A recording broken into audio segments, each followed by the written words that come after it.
I brought black roses and first-class tickets to Paris to my husband's office to surprise him for Valentine's Day. Instead, I walked into a lobby full of cheering employees just in time to see him slip a 5-carat diamond ring onto his CEO's finger. He called her his true queen. I did not scream. I did not cry. I simply turned around, walked to my car, and made one phone call to withdraw my $647 million investment from their company. By the time I reached my driveway 15 minutes later, I had 138 missed calls and my own family was pounding on my front door. Before I tell you how I dismantled his entire life, let me know where you are watching from in the comments below. Hit that like button and subscribe if you have ever had to teach someone that loyalty is a highly expensive asset. The afternoon sun was reflecting sharply off the towering glass facade of the Apex Tech building in downtown Atlanta.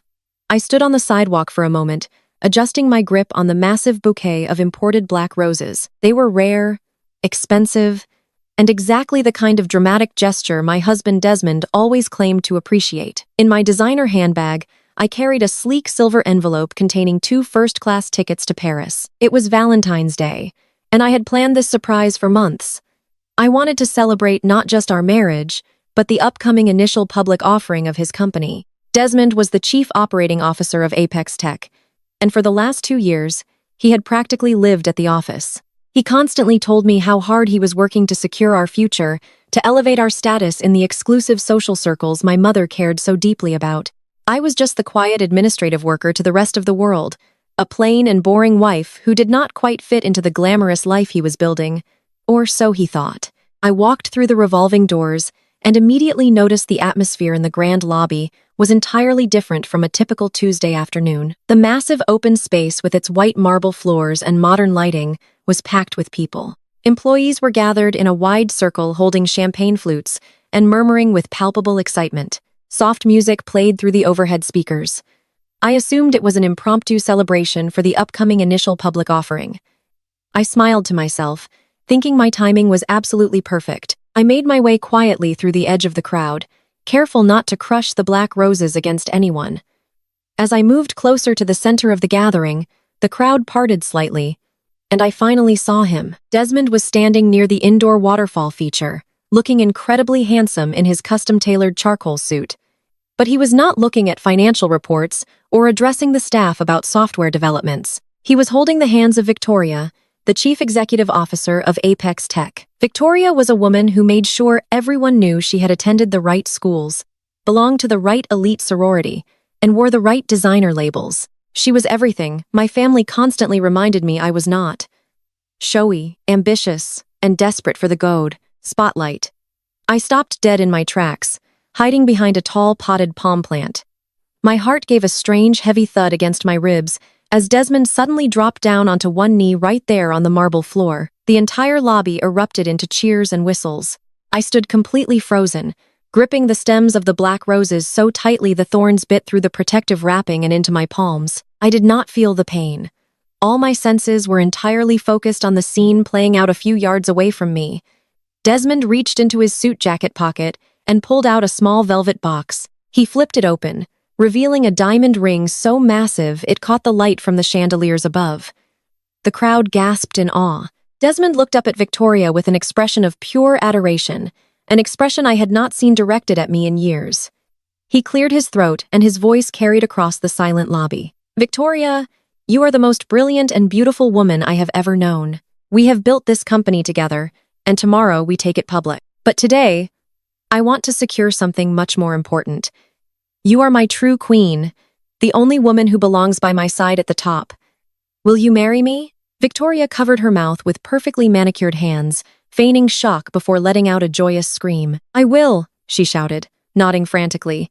"I absolutely will." Desmond slid the 5-carat diamond onto her finger, stood up, and pulled her into a passionate kiss. The employees broke into thunderous applause, raising their champagne glasses to toast the happy couple. I stood there in the shadows, watching my husband of 6 years promise his life to another woman, while his entire staff celebrated the betrayal. The air in my lungs felt thick and heavy.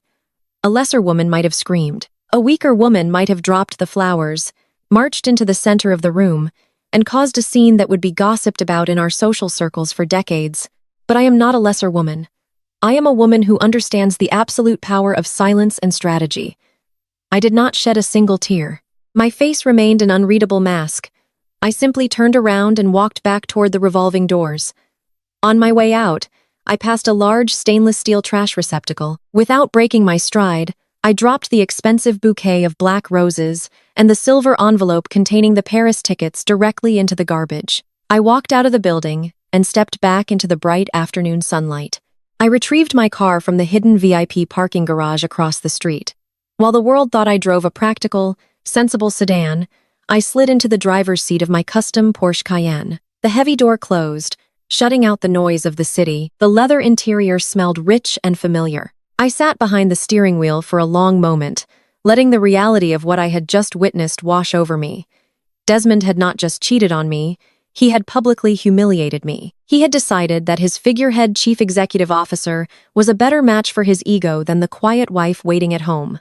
I pulled my phone from my handbag. I had 3 phone calls to make, and each one needed to be executed with absolute precision. The first call was to the concierge travel service. My voice was completely steady as I instructed the agent to cancel the flights to Paris and the reservations at the luxury hotel. The agent asked if I wanted to reschedule. I told her the trip was permanently canceled and ended the call. The second task required the banking application on my phone. I logged into the joint checking and savings accounts I shared with Desmond. I needed to see exactly how he had managed to purchase a diamond ring of that magnitude.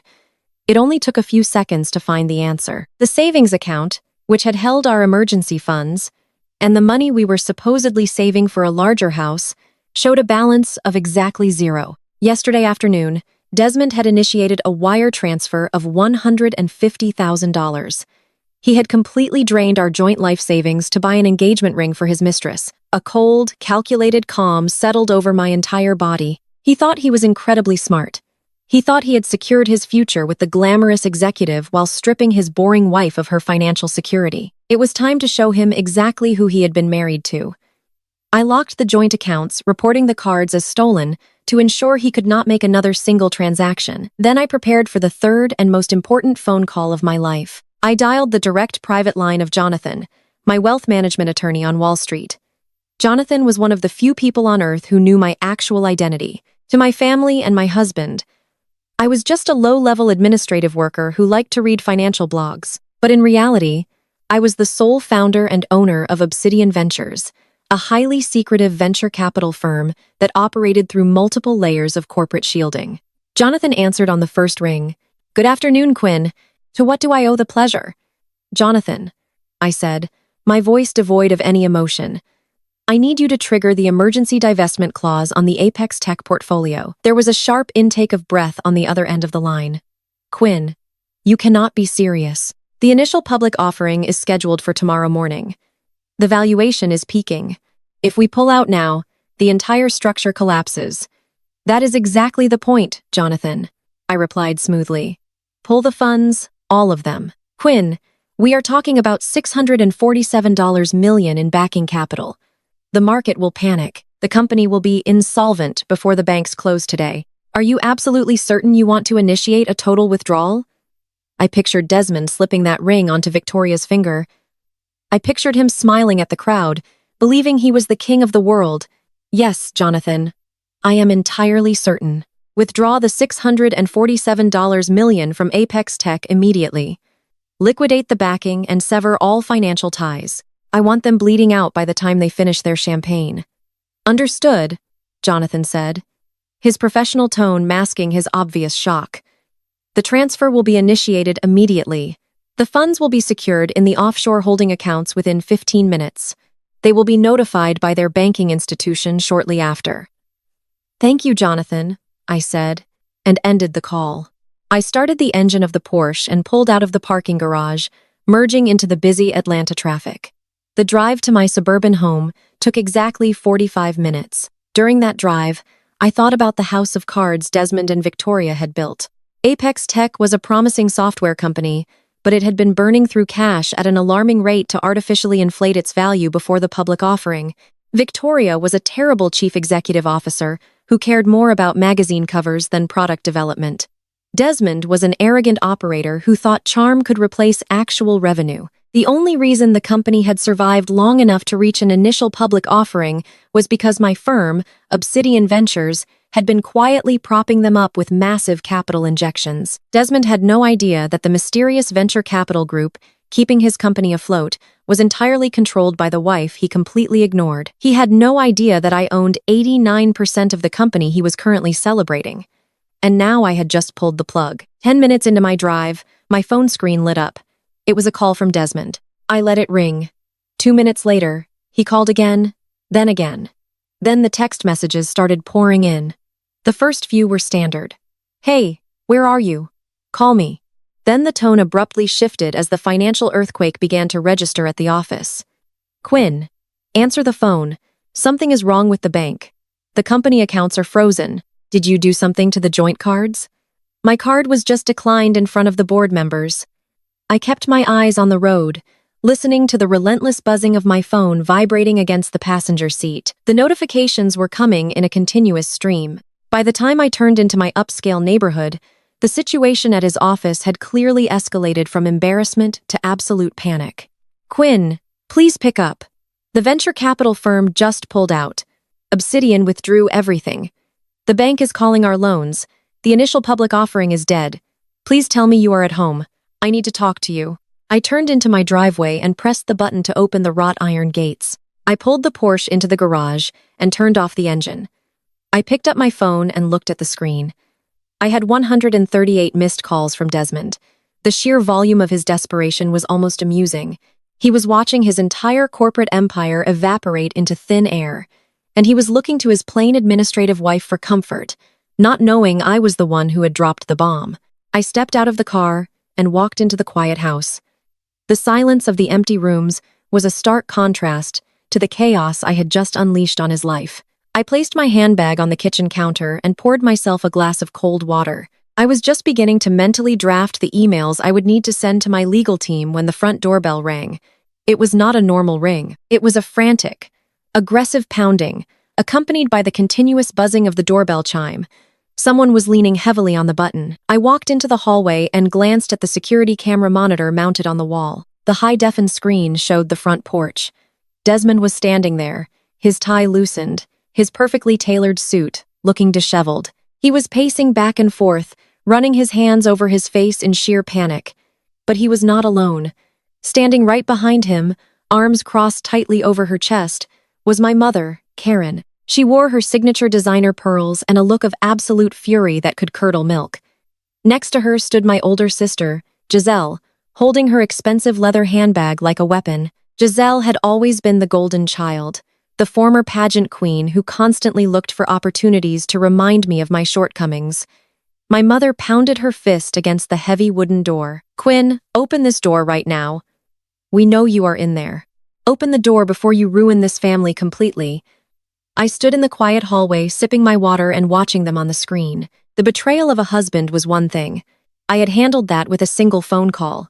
But the betrayal of a family required a much more personal approach. They had come to protect the golden son-in-law and to force the scapegoat daughter into submission. They had absolutely no idea that they were standing on the porch of a woman who now held all the cards, all the money, and all the power. I took a deep breath, set my glass down, and reached for the door handle.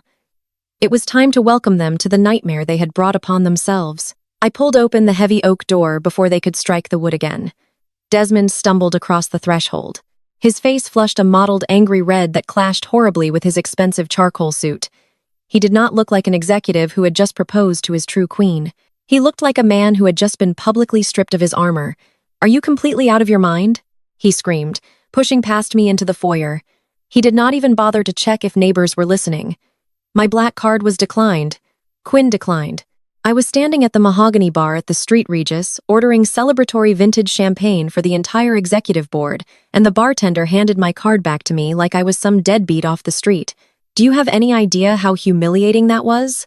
The chief financial officer had to pull out his personal card to cover a $3,000 tab because my own wife decided to throw a petty tantrum. I closed the door, leaning my back against the solid wood, and folded my arms. I took a slow, deliberate breath.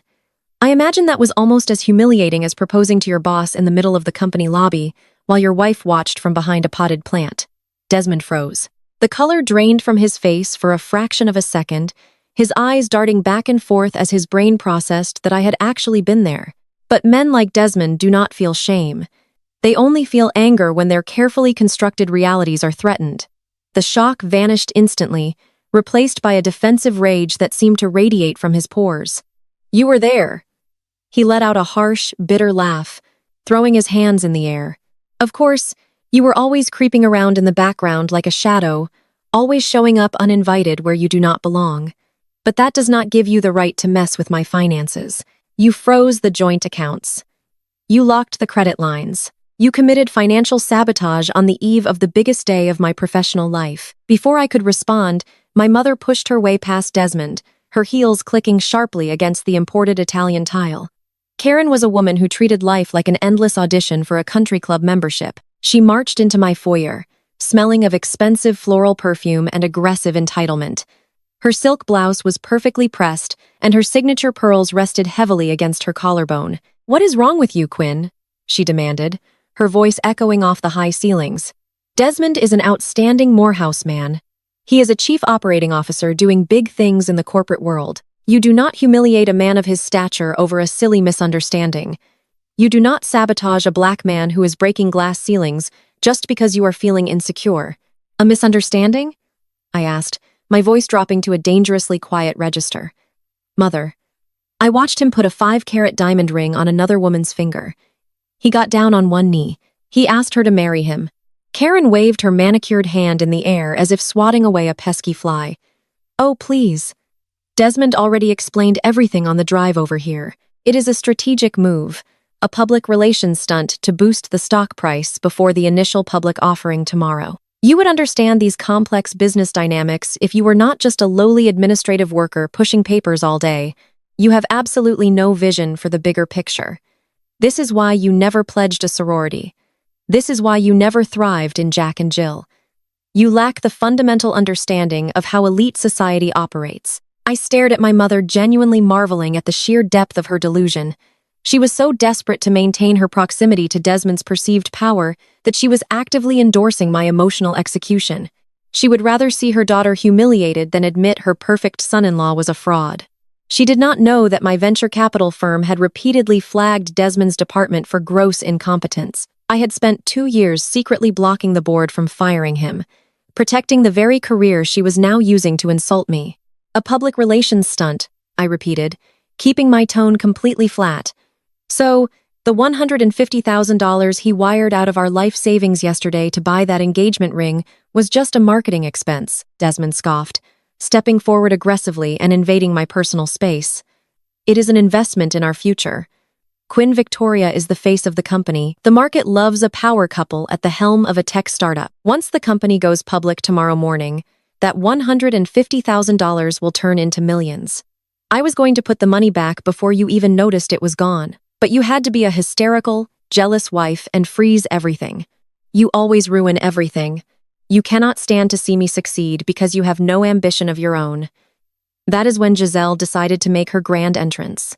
My older sister glided into the foyer looking like she had just stepped off a high-fashion runway. As a former pageant queen at Howard University, Giselle had built her entire identity on being the most beautiful, the most successful, and the most desirable daughter. She looked me up and down, her lips curling into a sneer of pure, unadulterated disgust.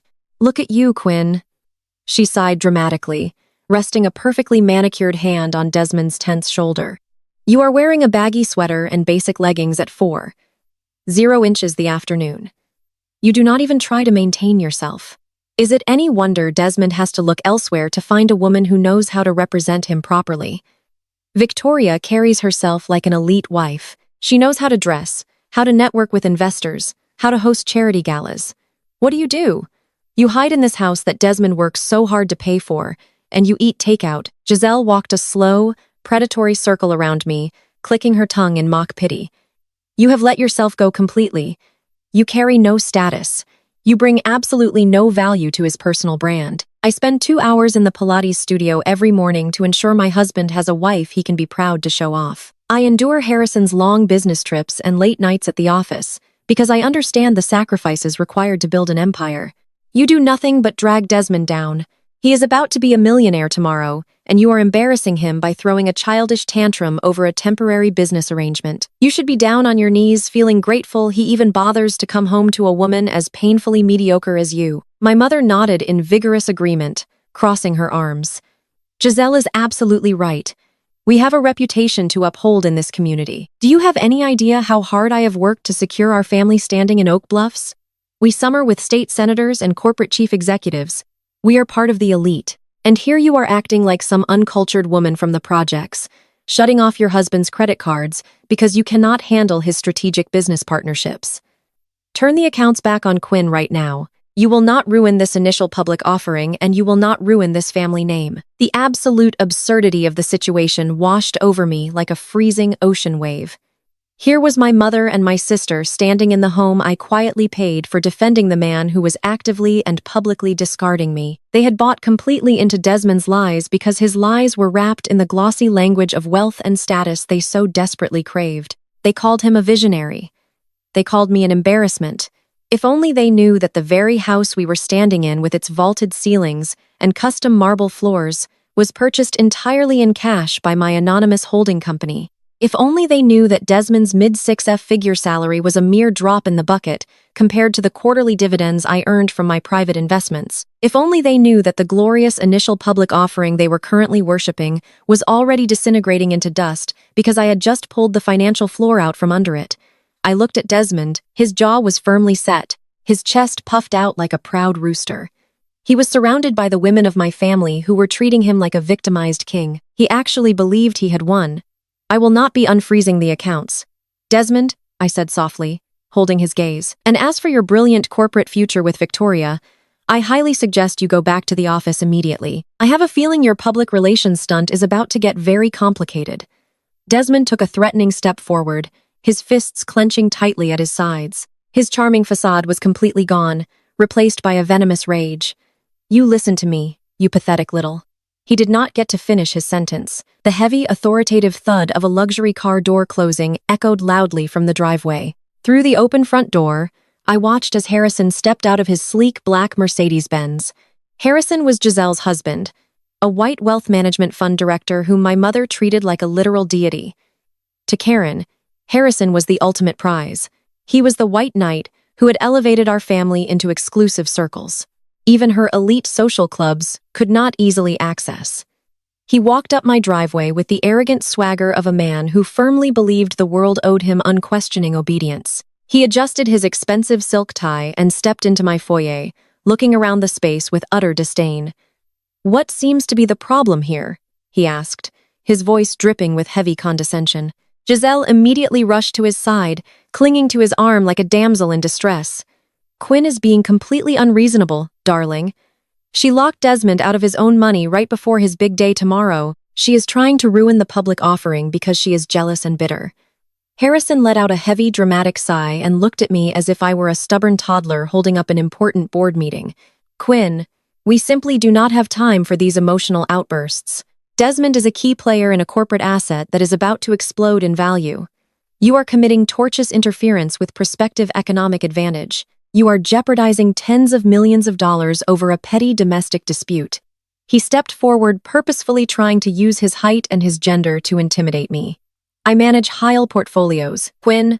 I deal with real money and real power every single day. If you do not unlock those accounts right now and stop interfering with Desmond's business, I will step in personally. I have a team of ruthless corporate lawyers who will tie you up in court for the next decade. I will use the full legal power of my hedge fund to freeze your personal assets, force a distress sale of this house, and leave you with absolutely nothing but the clothes on your back. You do not play games with corporate money like this. Now, be a good girl. Pull out your phone and fix this before I lose my patience." My mother beamed at him, practically swooning over his display of aggressive financial dominance. "See, Quinn," she said proudly, gesturing toward her son-in-law. "Harrison knows how the real world works. He understands high finance. You need to listen to him before you destroy your own life." I looked at Harrison, staring at the shiny gold Rolex strapped to his wrist. It was a beautiful timepiece, but I knew for a documented fact he had bought it on credit. I looked into his cold, arrogant blue eyes, and I did not feel an ounce of fear. I felt an overwhelming, intoxicating sense of anticipation. Harrison thought he was the most powerful person in the room. He thought his threats of legal ruin and financial devastation would bring me trembling to my knees. He was completely unaware that as the shadow founder of Obsidian Ventures, I had unrestricted access to the deepest financial data in the global market. I spent my evenings analyzing market trends and investigating the very funds that men like Harrison claimed to run. I knew that his supposedly prestigious hedge fund was entirely insolvent. I knew that he was running a desperate and sloppy Ponzi scheme using new investors' money to pay off the old ones just to keep the lights on in his rented office. And most importantly, I knew that the massive capital he had been recklessly gambling away on high-risk offshore derivatives for the last 6 months belonged to his biggest and most trusting client. My mother. I let a slow, quiet smirk spread across my face. I looked past Desmond, who was still fuming. I looked past Giselle, who was clinging to her husband's arm. I locked eyes directly with Harrison. "Are you absolutely sure you want to talk about freezing assets, Harrison?" I asked, my voice dropping to a deadly calm whisper that made the room suddenly go entirely silent. "Because we can certainly talk about what happens when a fund manager loses his liquidity. We could even talk about where Karina's retirement money actually went this morning." The color drained from Harrison's face so fast he looked like he might pass out on my hardwood floor. Harrison stared at me, his mouth opening and closing like a fish out of water. He looked down at his expensive shoes, and then back up at my face. The sheer terror in his eyes told me everything I needed to know. He swallowed hard, his Adam's apple bobbing against his tight silk collar. Without another word to me, he grabbed Giselle by the elbow and turned toward the door. Giselle stumbled backward in her designer heels, whining about his sudden rough grip. Harrison ignored her complaints and practically dragged her out of my foyer. He did not look back. He did not issue any more legal threats. He just ran. Corinne and Desmond stood there completely baffled by the sudden retreat of their ultimate financial savior. My mother blinked in confusion, looking from the open doorway back to me. Desmond opened his mouth to hurl another insult, but I simply pointed toward the door. I told them both to leave my property before I called the local authorities to report them for trespassing. Karen gathered her pride, lifting her chin and marching out the door, muttering about my unacceptable behavior. Desmond followed her, shooting me one last look of absolute venom. The heavy oak door clicked shut behind them, leaving me in total silence. I slept incredibly well that night. The next morning, I woke up early and brewed a cup of premium dark roast coffee. The morning sun streamed through the massive windows of my kitchen, reflecting off the pristine marble countertops. I was enjoying the absolute peace of my home when the doorbell rang at precisely 8. I walked to the door and checked the security monitor. A man in a plain gray suit was standing on my porch holding a thick manila envelope. I opened the door, and he handed me the package confirming my name before turning and walking away. I took the envelope to the kitchen island and sliced it open. It was a formal petition for divorce filed by Desmond's legal team. I spread the thick, crisp pages across the marble counter and began to read. The audacity of the document was truly breathtaking. Desmond was not just filing for a divorce. He was filing a comprehensive list of financial demands that bordered on sheer delusion. His lawyers had crafted a narrative painting him as the long-suffering breadwinner chained to a wife who actively hindered his professional ascent. He was demanding permanent spousal support. The legal filing claimed my lack of ambition and my refusal to engage in high-level corporate networking had cost him multiple lucrative promotions over the past 6 years. He was formally requesting that the court award him full ownership of our suburban mansion, claiming he had made all the mortgage payments. He had absolutely no idea that I owned the mortgage company that held the note on the house. He also demanded half of my meager retirement savings and insisted I pay his legal fees for the divorce proceedings. The document accused me of severe emotional distress, citing the freezing of his credit cards the previous day as an act of malicious financial sabotage. Desmond wanted to bleed me dry to punish me for embarrassing him in front of his precious Victoria. I took a sip of my coffee and actually laughed out loud.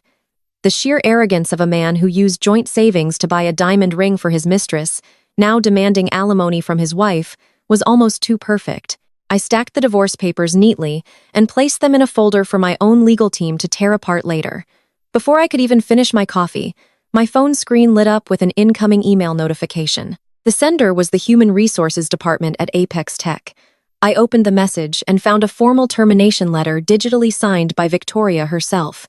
She was firing me from my part-time administrative position. The wording of the letter was a masterpiece of corporate vindictiveness wrapped in professional jargon. Victoria stated that my employment was being terminated immediately due to gross insubordination and social incompetence. The letter detailed my failure to align with the elite corporate culture of Apex Tech. It claimed my presence in the office was a detriment to the fast-paced, highly driven environment they were cultivating for the initial public offering. Victoria added a personal note at the bottom of the email. She suggested I use my newfound free time to work on my interpersonal skills and perhaps find a job more suited to my limited capabilities. She informed me that my final paycheck for $400 would be mailed to my home address and that I was permanently banned from entering the Apex Tech building. She thought she was delivering a crushing blow to my self-esteem. She believed she was stripping away my only source of income and exiling me from her glamorous world. Victoria had no idea that I owned the physical building where she sat, typing that email. She did not know that her entire salary was paid through a corporate structure that I entirely controlled. She was a puppet trying to fire the puppet master. I did not reply to her email. I did not call a labor attorney to fight the wrongful termination. I walked upstairs to my master bedroom and opened my expansive walk-in closet. I bypassed the plain conservative clothing I usually wore to play the part of Desmond's boring wife. I reached into the back of the closet and pulled out a sharply tailored charcoal pants suit from a high-end boutique in Milan. I paired it with a crisp white silk blouse and black leather stiletto heels. I applied my makeup with careful precision, emphasizing my features rather than hiding them. I looked in the full-length mirror and saw the woman I truly was, the founder and chief executive officer of Obsidian Ventures. I gathered my leather briefcase and retrieved a highly encrypted flash drive from a hidden wall safe in my study. I also printed out a stack of documents totaling over 200 pages. This dossier was the result of 6 months of quiet investigation. I had known for a very long time that Desmond and Victoria were engaging in massive corporate fraud. I had watched them cook the books at Apex Tech to make the company look like a highly profitable unicorn startup for Wall Street investors. They were desperate to secure a massive valuation for the initial public offering. To achieve this, they had systematically categorized tens of millions of dollars in short-term operational liabilities as long-term equity. They had created thousands of phantom user accounts to artificially boost their daily active user metrics. They had forged revenue projections and hidden their massive debt in offshore shell companies. I drove my Porsche to the Federal Building in downtown Atlanta. I bypassed the regular entry line and used a private security clearance badge to access the upper floors. I walked directly into the regional office of the Securities and Exchange Commission. The intake officer looked up from his desk as I approached. I placed the thick printed dossier and the encrypted flash drive directly in front of him. I told him he would want to get these documents to the Director of Corporate Enforcement immediately. I explained that the files contained irrefutable, time-stamped evidence of systemic financial fraud embezzlement and federal wire fraud occurring at Apex Tech. I provided the exact routing numbers for their hidden offshore accounts and the digital signatures linking Desmond and Victoria to the fraudulent ledger entries. The officer saw the detailed financial breakdown, and his eyes widened. I turned and walked out of the Federal Building, leaving a ticking time bomb squarely on Desmond's future. Later that afternoon, I was sitting in my home office reviewing international market trends when my phone buzzed with a text message from Karen. My mother rarely texted me directly unless she wanted to issue a command. The message was characteristically demanding and completely devoid of any maternal warmth. It ordered me to attend a mandatory family dinner at her house that evening at 7 sharp. The text stated that we needed to handle the situation with the house quietly and efficiently before Desmond was forced to take the matter public. She told me to bring a pen and a cooperative attitude. I knew exactly what kind of trap they were trying to set. They believed I was vulnerable and desperate after being served with divorce papers and a termination letter on the same day. They thought they could pressure me into signing away my assets to protect the family reputation. I decided to attend the dinner. I wanted to see exactly how far their delusion would stretch. I wanted to watch them dig their own graves with absolute certainty. I arrived at my mother's sprawling estate in the most exclusive gated community in the city. The driveway was lined with imported luxury vehicles. I parked my car and walked through the heavy double doors into the grand foyer. Karen's house was a monument to excessive displays of wealth. Crystal chandeliers hung from the ceilings, and expensive abstract art covered the walls. I walked into the formal dining room where the long mahogany table was set with heavy sterling silver flatware and fine china. The tension in the room was palpable and thick. Desmond was sitting near the head of the table right next to my mother. He looked incredibly smug, wearing a fresh designer suit and sipping from a crystal tumbler of expensive bourbon. Giselle was sitting across from him, scrolling mindlessly on her phone while picking at a salad. Harrison was standing near the built-in bar, pouring himself a very large drink. He looked slightly pale, but he puffed out his chest as soon as I entered the room, desperately trying to project an aura of alpha male dominance. Karen sat at the head of the table, wearing a condescending smile.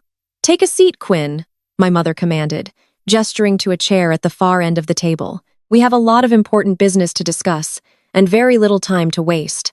I pulled out the chair and sat down, placing my leather briefcase on the floor beside me. I looked at Desmond, who gave me a patronizing little wave. He thought his aggressive divorce filing had broken my spirit.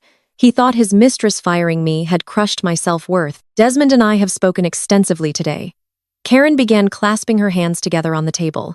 "He has been incredibly gracious given your erratic and damaging behavior yesterday. He is willing to settle this divorce quickly and quietly to save us all the embarrassment of a public court battle. All you have to do is be reasonable for once in your life." Desmond slid a thick legal document across the polished wood table toward me. It was a quick claim deed. They wanted me to sign over all my rights to my own house. The document explicitly transferred full ownership of the property directly to Desmond. "Sign it, Quinn," he said, his voice dripping with arrogance.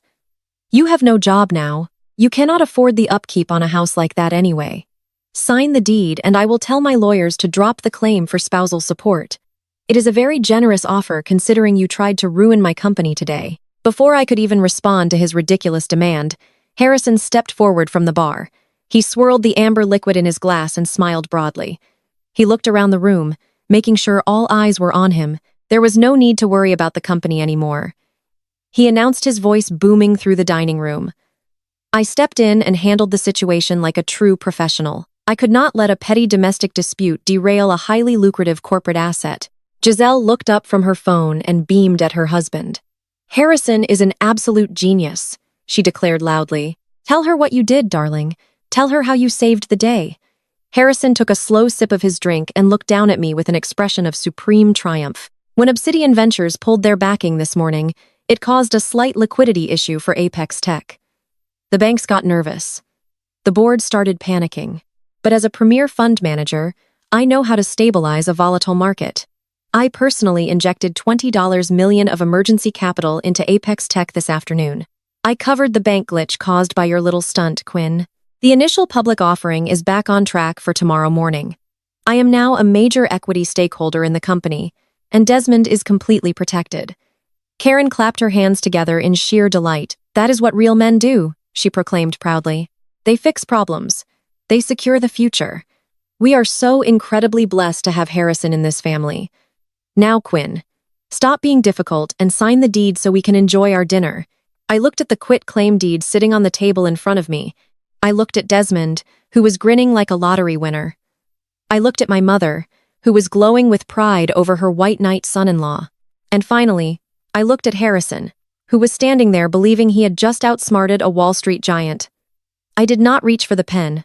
I simply leaned back in my chair and let out a soft, genuine laugh. The sound echoed through the quiet dining room, cutting through their thick layer of smug satisfaction. The smiles on their faces began to falter slightly. I stood up slowly, smoothing out the jacket of my tailored suit. I placed both hands on the edge of the mahogany table and leaned forward, looking directly into Harrison's arrogant blue eyes. "You injected $20 million into Apex Tech?" I asked, my voice perfectly calm and steady. "That is a very impressive display of liquidity, Harrison. It truly is. I just have one quick question about your brilliant financial rescue mission." The room was entirely silent. Harrison stopped swirling his drink. His jaw tightened just a fraction. "Did you happen to tell your beloved mother-in-law?" I continued, keeping my eyes locked on his pale face exactly where that $20 million came from. "Did you explain to Karen that her white knight just completely drained the family charity trust to cover his reckless gambling? Did you tell her that you emptied every single penny of her personal retirement accounts this morning just to buy worthless equity in a company that is currently being investigated for massive federal fraud?" The crystal glass slipped from Harrison's hand and shattered violently against the hardwood floor. The sound of the shattered crystal glass hung in the silent dining room for what felt like an eternity. Harrison stared at the glittering shards scattered across my mother's expensive Persian rug, his face completely drained of its usual arrogant flush. He looked as though the floor had suddenly dropped out from beneath him. My mother, Karen, immediately motioned for the housekeeper to clean up the mess, her eyes darting nervously between her golden son-in-law and me. She absolutely refused to acknowledge the heavy implication of the financial truth I had just laid bare in the middle of her elegant dinner party. Instead, she simply doubled down on her lifelong delusion. Karen smoothed the napkin on her lap and cleared her throat, pretending the sudden panic radiating from Harrison was nothing more than a minor social faux pas. "Let us not get distracted by wild accusations," she said, her voice tight with forced civility. "Desmond has a massive day tomorrow with the initial public offering. We are here to handle family business, so he does not have to worry about tying up loose ends." She pointed a perfectly manicured finger at the legal document resting on the polished mahogany table in front of me. "Just sign the quitclaim deed, Quinn. Sign over the house and you can leave." Desmond tapped an expensive fountain pen against the thick stack of divorce papers.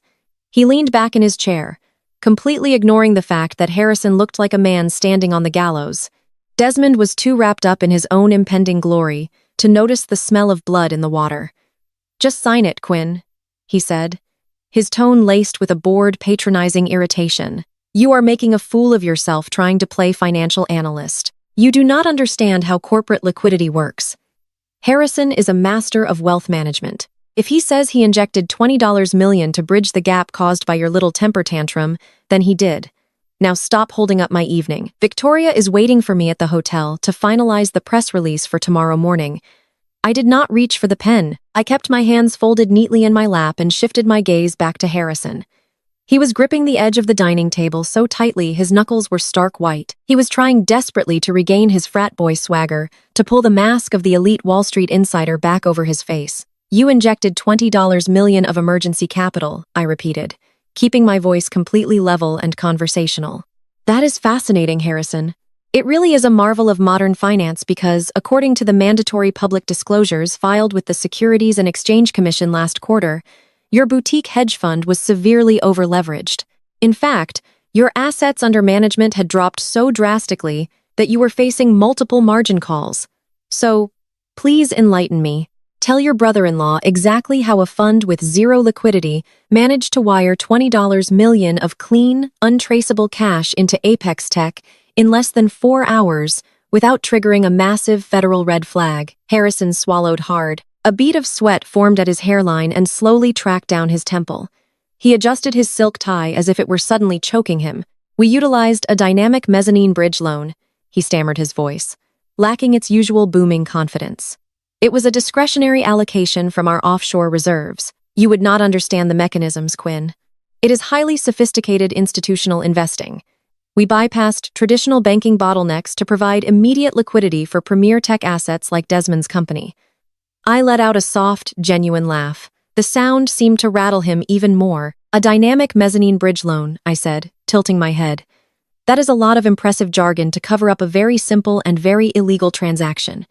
You do not have offshore reserves, Harrison. You do not have institutional backing. What you do have is full discretionary control over the Oakluff's Community Endowment Fund." My mother gasped, her hand flying to her chest. The Oakluff's Community Endowment was her absolute pride and joy. It was the charitable trust she had spent the last 2 decades building alongside the most elite Black families in Martha's Vineyard. It was her crowning social achievement, the very foundation of her status in high society. 2 years ago, she had practically begged the board of directors to let her brilliant white son-in-law manage the massive fund, promising them astronomical returns. "Do not you dare bring the endowment into this," Karen snapped, her voice trembling with sudden, defensive rage. "Harrison has doubled the foundation's portfolio since he took over. He has secured our legacy for generations." I looked at my mother, feeling a brief, fleeting pang of pity for how completely she had been conned. "He has not doubled anything, Mother," I said softly. "He has been printing fake quarterly statements on his home computer.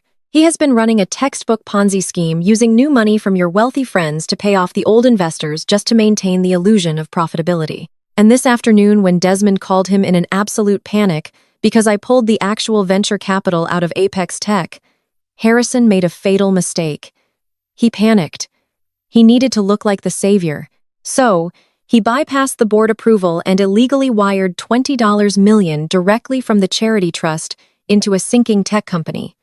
"That is an absolute lie," Giselle shrieked, slamming her hand on the table. My sister glared at me, her beautiful face contorted with pure hatred.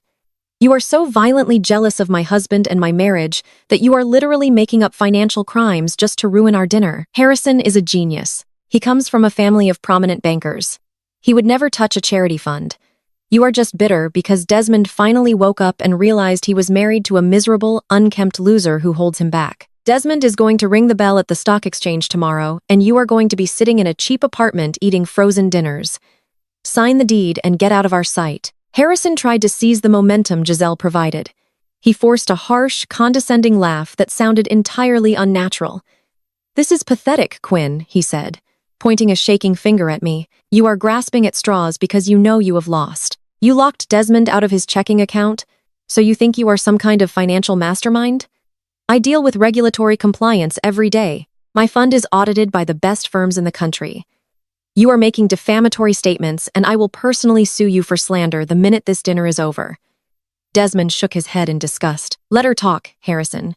Let her embarrass herself. She is just trying to distract us from the fact that she has no leverage. She has no job. She has no future." He pushed the quitclaim deed closer to me.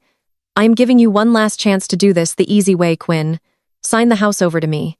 It is the least you can do after bringing nothing to this marriage for 6 years. Victoria and I need the property for our real estate portfolio. It will serve as a lovely guest house for our visiting investors once the initial public offering makes us billionaires." The sheer magnitude of their collective delusion was breathtaking. They were sitting in a burning house complaining about the temperature of the soup. Desmond genuinely believed his initial public offering was still happening. Harrison genuinely believed he could bluff his way out of federal wire fraud with a few big words. Giselle genuinely believed her husband was a financial titan, and my mother genuinely believed her social standing was secure. I slowly stood up from the dining chair. I did not touch the pen. I did not look at the quitclaim deed. I reached down and picked up my leather briefcase, placing it gently on the polished mahogany table.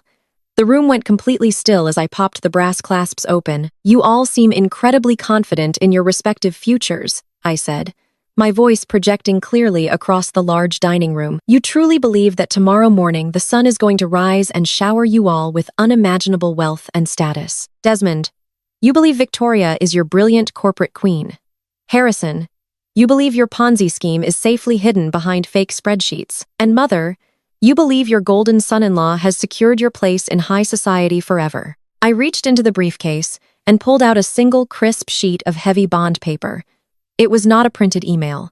It was a formal legal document bearing the deeply embossed blue seal of the United States Securities and Exchange Commission. But the reality of this situation is much less glamorous. I continued holding the document in my hand. The reality is that Apex Tech is a fraudulent shell company carrying tens of millions in hidden debt. The reality is that Victoria is a figurehead who has been falsifying user metrics to secure further funding. And the reality is that the only reason the company survived this long is because my venture capital firm allowed it to. Desmond let out a loud, mocking laugh. "Your venture capital firm? Are you actually insane? You are a part-time administrative assistant. You organize files for a mid-level logistics company. You do not even know what venture capital means." I ignored his outburst and slid the document across the long table. It glided over the polished wood and came to a stop directly in front of Harrison, not in front of Desmond, not in front of my mother, but directly in front of the man who actually understood the terrifying weight of what the document represented. Harrison looked down at the paper. It was a formal notice of an expedited federal audit and a temporary freezing of all assets associated with Apex Tech and its immediate subsidiaries, pending an investigation into massive corporate fraud. This afternoon, I filed a comprehensive anonymous dossier with the Federal Enforcement Division. I said, my voice cold and absolute. I provided them with the exact server logs proving Desmond and Victoria have been cooking the books for 2 years. And because Harrison decided to aggressively link his hedge fund to Apex Tech by wiring $20 million of stolen charity money across state lines this afternoon, he has successfully tied his own sinking ship to Desmond's burning building. The federal agents are not just looking at Apex Tech anymore, Harrison. They are looking at the origin of that emergency bridge loan. They are looking directly at the Oakluff's community endowment. Desmond threw his head back and laughed again, a loud, obnoxious sound that grated against the walls. "This is hilarious," he said, wiping a fake tear from his eye. "You printed out a fake government letter from the internet to try and scare us. You are literally losing your mind, Quinn. It is sad. It really is. Harrison, tell her how stupid she looks right now." But Harrison did not speak. He did not laugh. He did not assure Desmond that it was a fake document printed from the internet. Harrison was staring at the blue seal on the paper. The arrogant flush had completely left his face, replacing it with a sickly pale gray. He recognized the specific regulatory codes printed on the notice. He recognized the exact legal terminology used by federal investigators when a fund manager is about to be raided. The illusion of his power was shattering in real time. "Harrison, say something," Giselle demanded, her voice pitching higher with sudden anxiety as she looked at her husband's terrified expression. "Tell her she is crazy. Tell her to get out of our mother's house." Harrison tried to reach for his water glass to take a sip, but his hands were trembling so violently he could not even wrap his fingers around the crystal. The glass tipped over, spilling ice water across the mahogany table and soaking the edges of Desmond's precious quitclaim deed. Harrison simply sat there, paralyzed, his eyes wide with the realization of his own impending doom. He was looking at a decade in a federal penitentiary, and he knew it. I fastened the clasps of my briefcase and picked it up. I looked down the table at the people who had spent their entire lives trying to make me feel small. "You should keep that quitclaim deed, Desmond," I said softly, walking toward the archway of the dining room. "You are going to need a lot of scrap paper to write your apologies to the investors tomorrow. And Mother, I highly suggest you call the board of directors for your charity endowment tonight. It is always better when they hear about the missing $20 million directly from the source before they read about it in the morning papers." I did not wait for their responses. I walked out of the dining room, my heels clicking steadily against the marble floors of the grand foyer. As I pulled the heavy front door open and stepped out into the cool evening air, I could hear the sudden chaotic eruption of shouting from the dining room behind me. Giselle was screaming at Harrison. Desmond was yelling about his initial public offering, and my mother was demanding answers. I closed the door behind me, shutting out their noise. The dinner of delusion was officially over, and the true nightmare for my family was just beginning. I drove back to my quiet suburban house, leaving the chaos of my mother's dining room miles behind me. The federal audit notice was sitting on that mahogany table, ticking like a bomb, but Desmond and Victoria were entirely too arrogant to stop their own momentum. They genuinely believed that their fake injection of $20 million from Harrison's stolen charity fund had saved them. By 6 the next morning, the massive flat-screen monitors in my home office were glowing with the broadcast feeds of 3 different financial news networks. Desmond and Victoria were sitting side by side on a plush studio couch, smiling into the high-define cameras for a live television interview. They looked like the absolute perfect corporate power couple. Victoria wore a sharp white tailored dress that contrasted with her perfectly blown-out hair, and Desmond was in his signature bespoke suit. The stolen 5-carat diamond flashed brilliantly on Victoria's finger every time she gestured to the news anchor.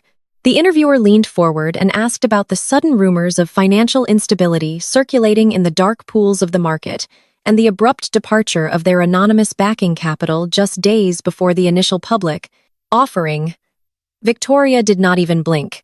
Her face remained a mask of serene corporate confidence. She leaned into the microphone and unleashed a highly calculated and deeply vicious smear campaign on live national television. She claimed the sudden capital withdrawal was not a reflection of Apex Tech's financial health, but rather a personal vendetta orchestrated by a deranged and deeply jealous ex-wife. Desmond nodded solemnly beside her, playing the part of the long-suffering victim to absolute perfection. He looked directly into the camera with manufactured sadness in his eyes and said it was a profound tragedy when toxic personal grievances attempted to sabotage Black excellence in the tech industry. They framed my absolute silence over the past 48 hours as an admission of guilt. They painted me as a bitter, uneducated, and unsophisticated administrative assistant who simply could not handle her husband's meteoric rise to success. They told the world that I had suffered a mental breakdown because I lacked the social competence to exist in their elite circles.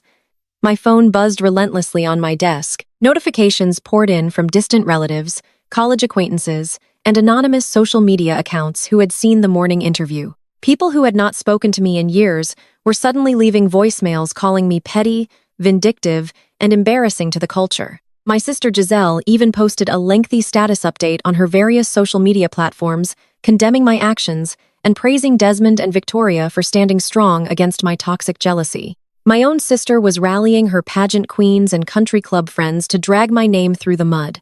She was actively participating in my public execution while completely ignoring the terrifying reality that her husband had just incinerated her mother's entire retirement fund. A weaker woman would have taken to the internet to desperately defend herself. I could have easily posted the federal audit documents for the world to see. I could have published the joint bank statements proving Desmond drained our accounts to buy that engagement ring. I could have gone on a prominent podcast and aired every dirty secret my family had ever buried under their designer rugs. But absolute power does not need to shout to be heard. Absolute power operates in total silence until the exact moment it decides to strike. I closed all the social media tabs on my monitors and opened my highly encrypted communication portal. I dialed the direct private line for Jonathan at Obsidian Ventures. My voice was perfectly steady and devoid of any emotional fluctuation as I gave him his next set of instructions. I did not want to just destroy Desmond and Victoria. That was already in motion with the federal authorities. I wanted to ensure that my mother, my sister, and my arrogant brother-in-law could never escape the consequences of their betrayal. They wanted to play high-stakes financial warfare. So, I was going to buy the entire battlefield. I instructed Jonathan to immediately target Harrison's failing hedge fund. Harrison thought he was incredibly smart, moving money through offshore shell companies in the Cayman Islands to cover his massive trading losses. But debt in the high finance world is simply another commodity waiting to be purchased by someone with enough liquidity. I told Jonathan to aggressively buy up the entirety of Harrison's bad debt, every defaulted margin call, every leveraged asset, every toxic piece of commercial paper his fund had issued over the last 2 years needed to be acquired. I wanted Obsidian Ventures to own every single cent of it. Jonathan worked with his usual ruthless and terrifying efficiency. It took his team less than 48 hours to execute the complex acquisitions.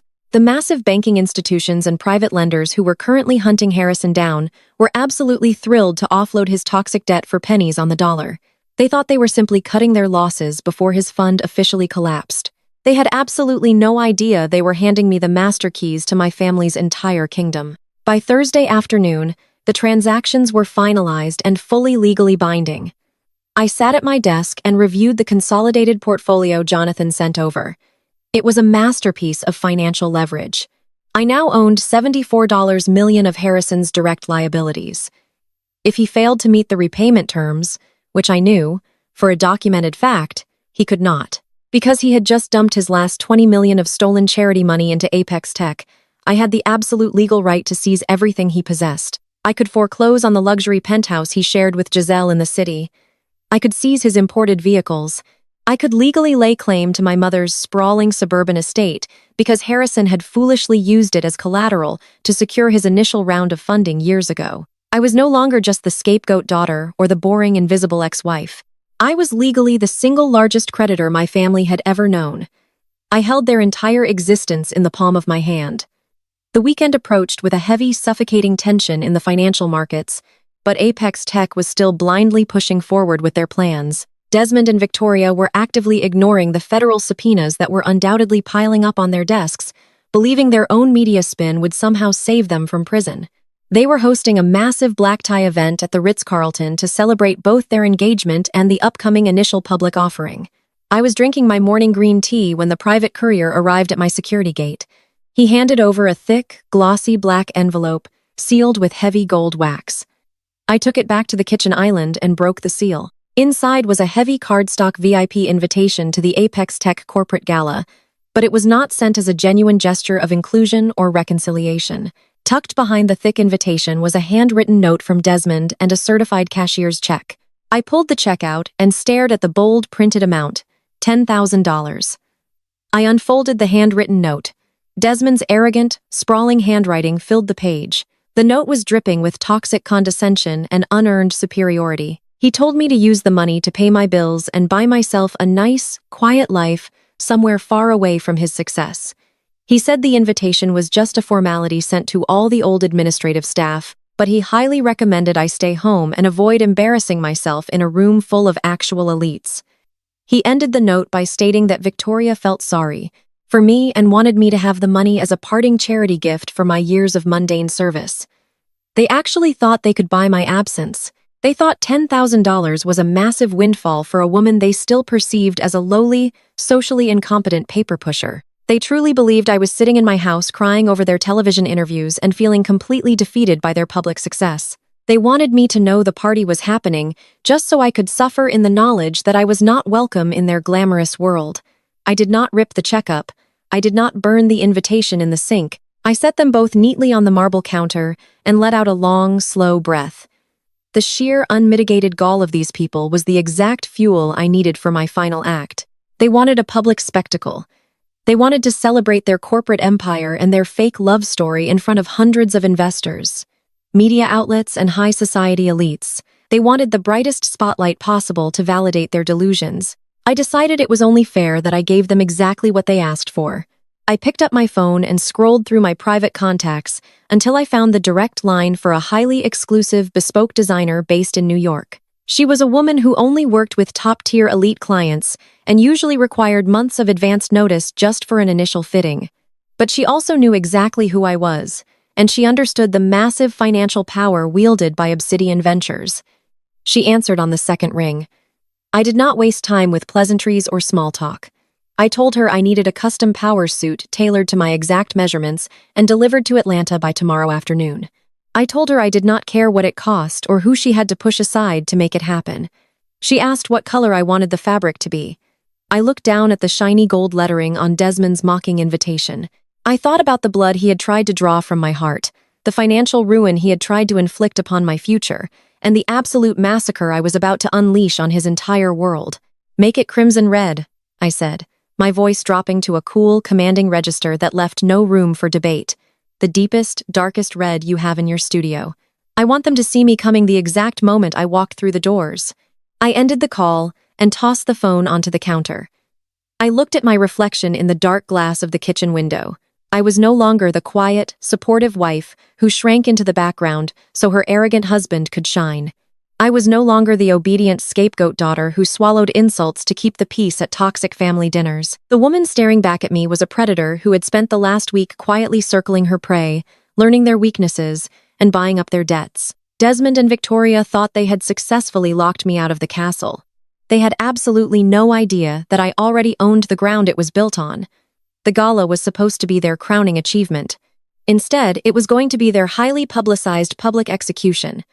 I was going to walk into that ballroom in a crimson-red suit, and I was going to burn their entire house of cards to the ground. The grand ballroom of the Ritz-Carlton was a suffocating ocean of fake smiles and stolen wealth. I pulled up to the valet entrance in a sleek black town car. The evening air was thick, with the scent of expensive perfume and desperate ambition. When the driver opened my door, I stepped out onto the pristine red carpet, and the entire atmosphere of the entrance seemed to physically shift. The custom crimson-red suit fit me like a second skin. It was tailored with absolute lethal precision, sharp angles, and a plunging neckline that radiated pure, unadulterated power. The fabric moved with a fluid, dangerous grace. I wore no jewelry, no distraction from the sheer force of my presence. As I walked into the grand lobby, heads began to turn. Conversations stopped mid-sentence. The paparazzi stationed near the entrance completely abandoned the minor tech influencers they were photographing and immediately turned their blinding flashes toward me. I was a walking inferno in a sea of boring corporate black and white. Inside the massive ballroom, Desmond and Victoria were holding court near an elaborate ice sculpture of the Apex Tech logo. Victoria was wearing a ridiculously ostentatious silver gown that looked more like a wedding dress than corporate attire. She was laughing loudly at a joke made by a wealthy venture capitalist when her eyes locked onto mine across the room. Her smile froze completely. The champagne glass in her hand trembled, spilling pale gold liquid onto the polished floor. Desmond followed her terrified gaze, and the color instantly drained from his face. He looked like a man who had just seen a ghost walk out of a burning building. He desperately tried to maintain his billionaire posture, but his eyes betrayed the absolute terror of a man who realized he was no longer in control. He dropped his confident facade and frantically gestured to the perimeter security team. He pointed a shaking finger directly at me, barking desperate orders into the ear of the closest guard. I watched him panic with a deep, lingering satisfaction. 4 massive men in dark suits immediately detached themselves from the walls and marched toward me. Desmond leaned over the VIP railing, a smug, relieved smirk spreading across his face. He expected them to grab me by the arm and physically drag me out into the street. The head of hotel security, a tall, intimidating man named Marcus, reached me first. Desmond shouted across the lobby, demanding that Marcus physically removed the deranged woman who was trespassing on his private event. But Marcus did not grab my arm. He did not ask to see my invitation. Marcus was on the direct payroll of Obsidian Ventures. Jonathan had quietly bought the absolute loyalty of the Ritz-Carlton security detail 3 hours ago for a price Desmond could not even fathom. Marcus simply stopped in front of me, gave a sharp, respectful nod, and stepped smoothly to the side.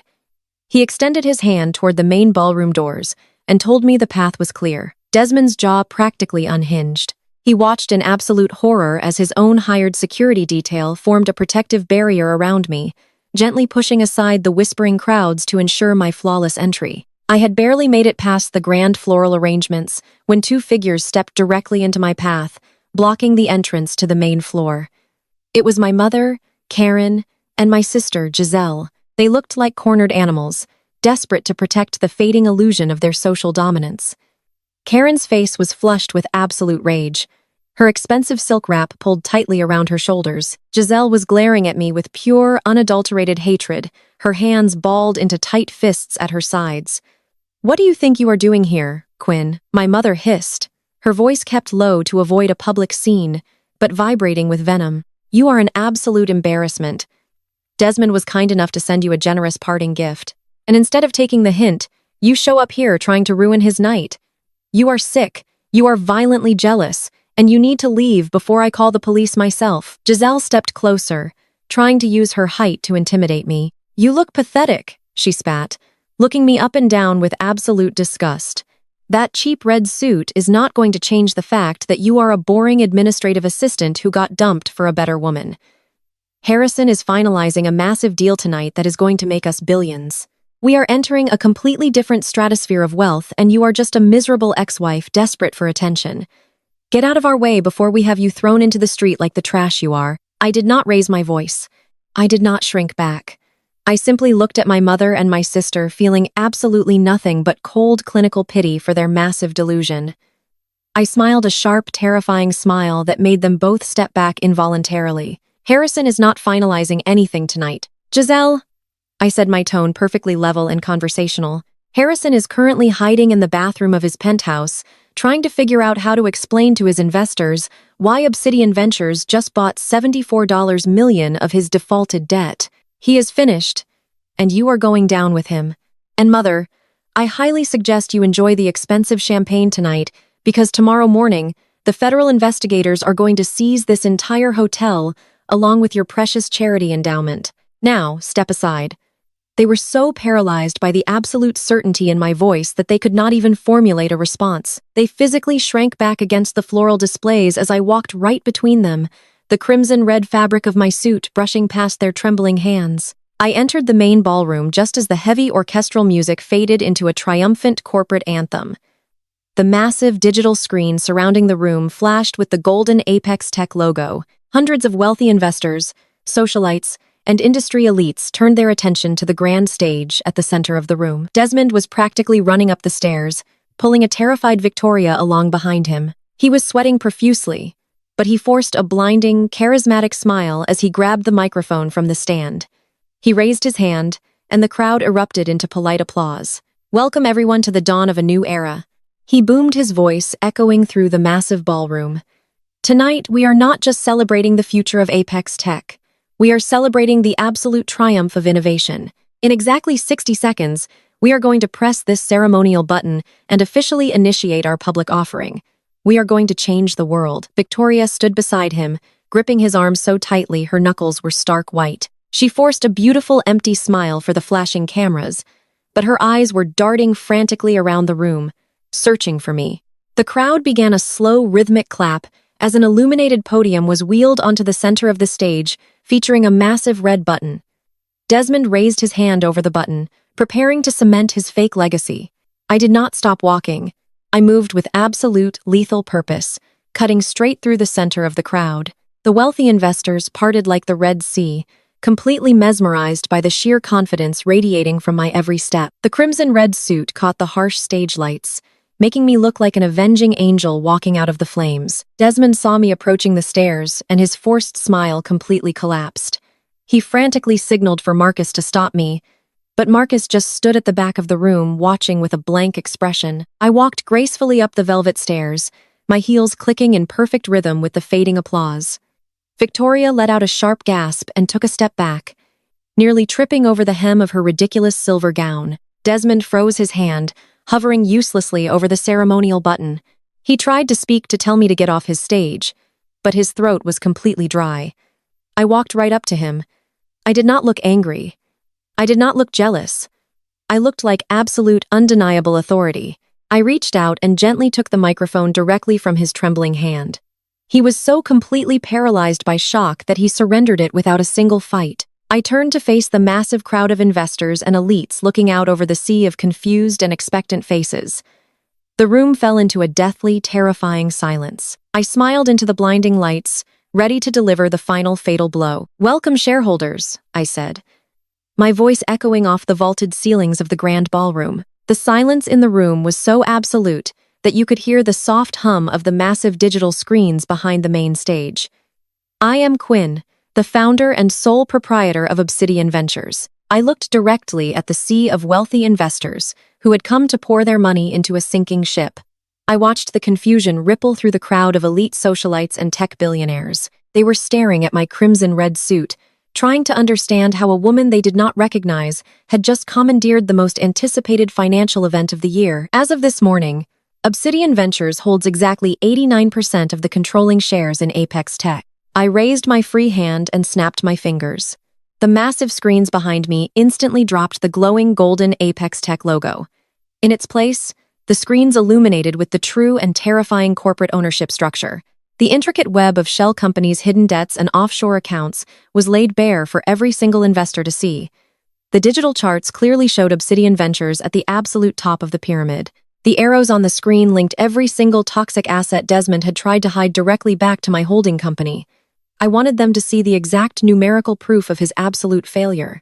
The $647 million of backing capital that was promised to secure this initial public offering has been officially and permanently withdrawn. I announced the crimson-red fabric of my suit, catching the harsh stage lights. This initial public offering is completely dead, and Apex Tech is officially insolvent. The entire ballroom erupted into a collective gasp of pure, unadulterated horror. The sound of hundreds of panicked whispers filled the air as investors scrambled to pull out their phones to check the market. Wealthy venture capitalists were shouting at their brokers, demanding to know how they had been so completely blinded. Victoria let out a feral shriek that sounded entirely inhuman. The serene mask of the brilliant corporate queen completely dissolved into an ugly display of pure hatred. She lunged across the stage, her hands raised, aiming a violent slap directly at my face. She did not even make it halfway across the polished floor. Marcus stepped out of the shadows with terrifying speed. He caught her wrist in a vice grip, effortlessly spinning her around and forcing her back. Victoria stumbled in her heavy silver gown. Her perfect hair fell across her face as she shrieked obscenities at me. Her designer heels scraped against the wood as she fought against the massive security guard. But Marcus did not budge an inch. Suddenly, the heavy crystal chandeliers above us began to flicker. The deep wail of police sirens pierced through the thick walls of the Ritz-Carlton, growing louder and more frantic by the second. The flashing red and blue lights painted the ballroom windows in a chaotic, frantic rhythm. Desmond let out a loud, manic laugh that bordered on complete hysteria. He refused to accept that his empire was crumbling into dust. He pointed a shaking finger at me, his eyes wide and bloodshot. "You are crazy, Quinn," he shouted, his voice cracking under the strain of his own massive delusion. "Security called the cops on you for trespassing. You are going to a psychiatric ward, and I am going to sue you for every single penny you have ever made. You think you can just walk in here and ruin my life with a fake presentation? The police are going to drag you out of here in a straitjacket." The heavy double doors of the ballroom burst open with a deafening crash. A dozen men and women in dark windbreakers, emblazoned with the bright yellow letters of the Federal Bureau of Investigation, marched directly into the room.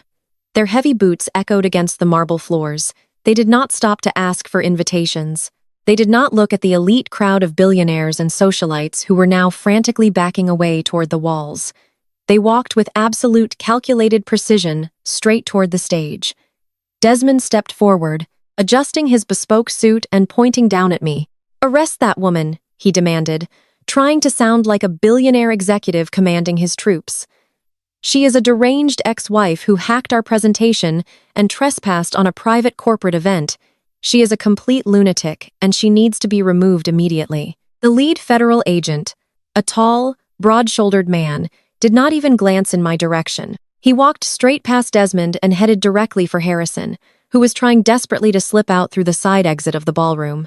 Two agents flanked Harrison, instantly, grabbing his arms and pulling them violently behind his back. The sharp click of metal handcuffs echoed over the frantic whispers of the crowd. "Harrison Adams, you are under arrest for federal wire fraud, money laundering, and the operation of a massive financial Ponzi scheme," the lead agent stated, his voice carrying clearly across the room. "You have the right to remain silent. Anything you say can and will be used against you in a court of law." My sister Giselle let out a piercing scream from the lobby entrance, pushing her way through the thick crowd of terrified investors. She threw herself at the agents, demanding they release her brilliant husband, claiming it was all a massive misunderstanding. She hit their tactical vests with her small fists, sobbing hysterically.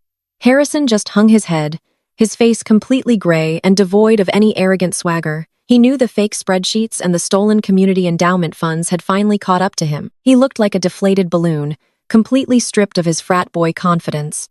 Two other federal agents stepped onto the stage and approached Victoria and Desmond. Victoria tried to back away, but her ridiculous silver gown snagged on a microphone wire.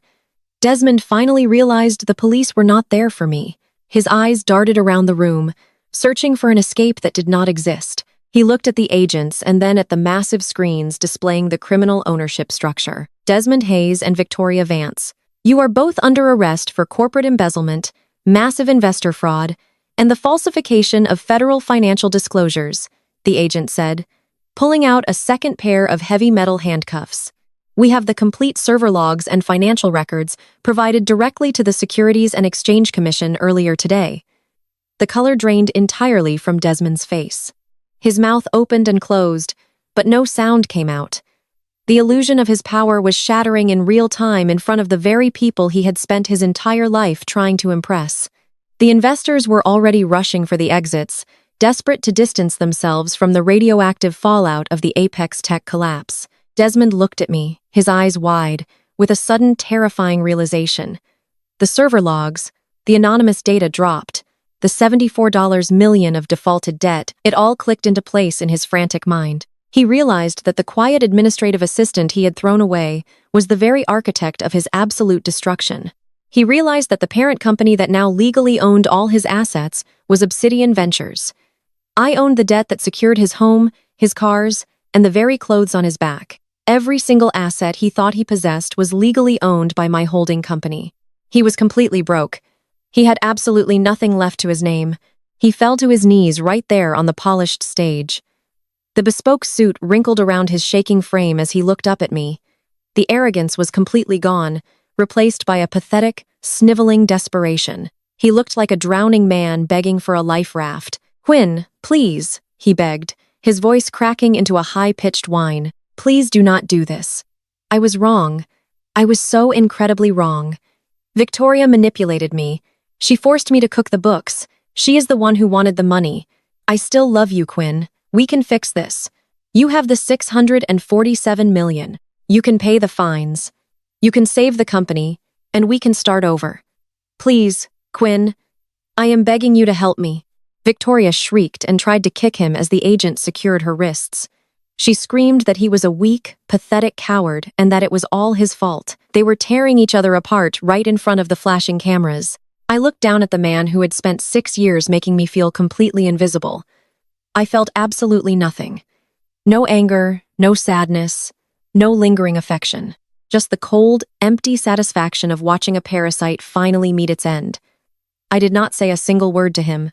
I did not need to. The federal agents hauled him to his feet, roughly yanking his arms behind his back and securing the handcuffs. Victoria was screaming wildly, thrashing against the agents as they dragged her off the stage, her stolen diamond ring catching the flashing police lights. Down in the crowd, my mother, Karen, stood completely paralyzed. The reality of Harrison's arrest was slowly penetrating her thick layer of denial. She had begged the board of directors to let Harrison manage the Oak Bluffs Community Endowment Fund. She had trusted him with her entire life savings, her retirement accounts, and the deed to the sprawling suburban mansion she loved more than anything in the world. She realized in that exact moment that every single cent was gone. Harrison had leveraged all of it to cover his toxic debts, and I was the one who had bought those exact debts. She had absolutely nothing left to secure her precious social standing. Karen's eyes rolled back in her head, and she collapsed onto the ballroom floor in a dead faint. The crowd parted around her, unwilling to touch the disgraced matriarch of a fallen family. Giselle stopped screaming at the agents and rushed to our mothers, sighed, shaking her shoulders frantically. She slapped her cheeks, trying to wake her up from the nightmare. A few moments later, Karen gasped for air and her eyes fluttered open. She looked up and saw me standing on the edge of the stage, looking down at the absolute wreckage of my family. She scrambled to her feet, pushing Giselle aside, and stumbled toward the stage. She did not look like an elite society queen anymore. Her hair was disheveled, her makeup was smeared across her face, and she was weeping openly.